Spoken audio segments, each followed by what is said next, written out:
Куә Нұрбекованың алдыңғы сот отырысына берген Сіз сотқа айтып отырсыз, орныңыздан тұрыңыз сұраймын да.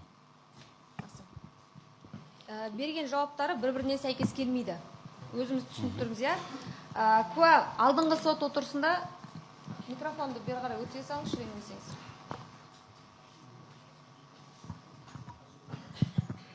Рахмет. Сіз сұрақ қойын деп отырсыз ба? Сұрақ қойын деп жатырмын. Онда отырып, сұрақ қойсаңыздар, орындарыңыздан отырып қоюға болады.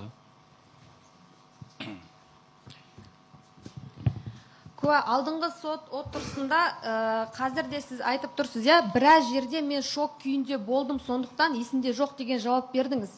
Дұрыс па? Енді қараңыз, 5 қазан 2024 жылы қорғануға құқығы бар куәдан қосымша жауап алу хаттамасына сәйкес, құрметті сот, ол бізде 6 том 158 парақта.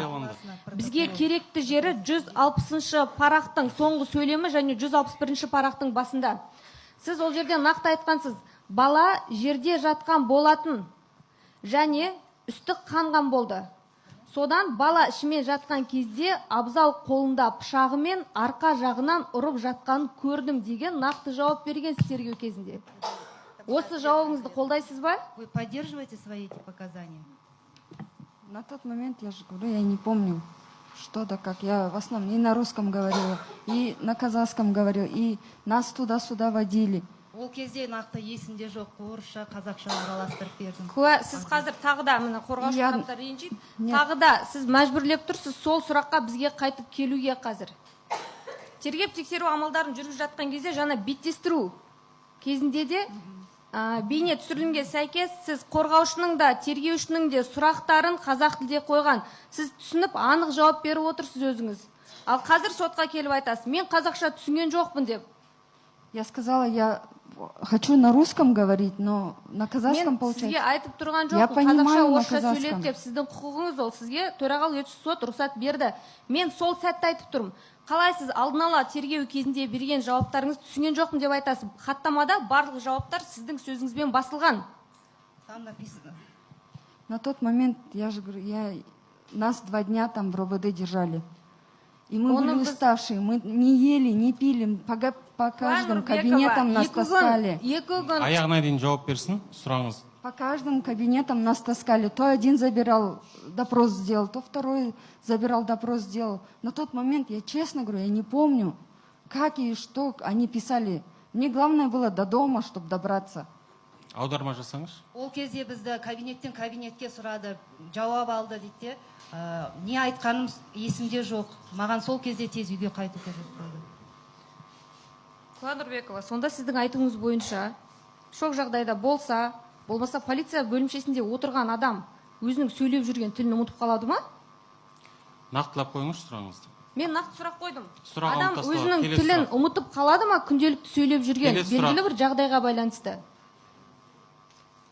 Не айтасыз жаңа хаттамаға байланысты? Абзал қолында пышағымен арқа жағынан ұрып жатқанын көрдім деген сөзіңізді.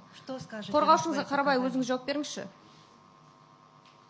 Свои показания. Я свои показания и там же давала то, что я не видела в руках, потому что у него рука большая была, и я точно не видела, я видела, как он бил его, но именно был ли у него в руках ножик, либо нет, я этого не видела. Если бы я видела, я бы сказала, там был, да, ножик, но на самом деле я не видела, я клянусь, я не видела там то, что у него был в руках ножик. Мен оның ұрып жатқанын көрдім, бірақ қолында нақты пышақ болды ма, оны көрген жоқпын. Егер көрсем, мен айтар едім, көрдім. Жақсы, онда алдын ала тергеу кезінде неге ондай жауап бердіңіз? Бұл хаттамалардың бәрі сіздің сөзіңізбен басылды ғой. Құрметті мемлекеттік айыптаушы, бұл сұрақ бірнеше рет қойылды, басқа сұрақтарыңыз болса, қоя беріңіз.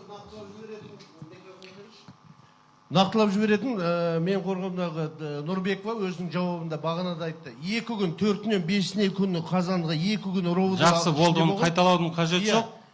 Сол кезде бұл жерде айыптау бағытымен алыну мүмкін тергеу тарапынан. Отыра беріңіз, отыра беріңіз. Қылмыс болған үшін. Қорғаушысы отыра беріңіз. Басқа сұрақтарыңыз бар ма? Иә, бар, құрметті сот. Жоқ, мен аяқтамадым. Сізде бар ма?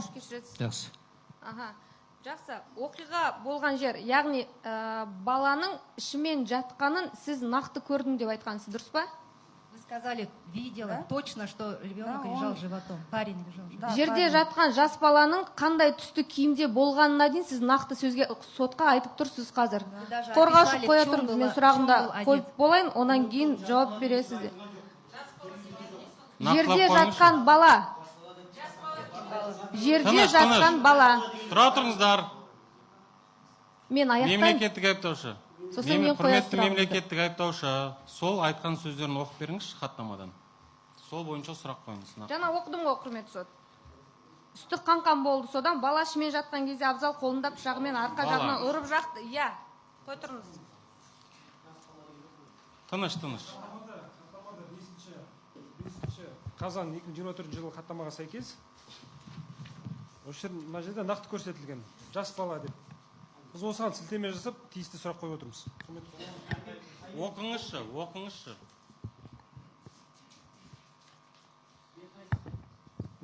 Том 3, іс беті 146, 148 бетінде көрсетілген. Соңғы бетінде хаттаманың. Яғни келесідей көрсетілген.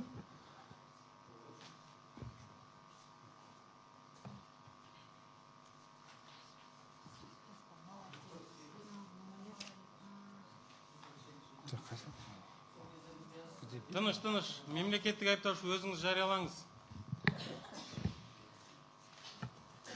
Сол кезде Нұрқияс, Равиль Азамат және мен танымайтын екі жігіт әлгі жас баланы жабылып ұрып жатыр. Көрдіңіз ба, қорғаушы? Жас бала деген Сұрағыңызды сөз бар қойыңыз. ол жерде. Сұрағыңызды қоя беріңіз.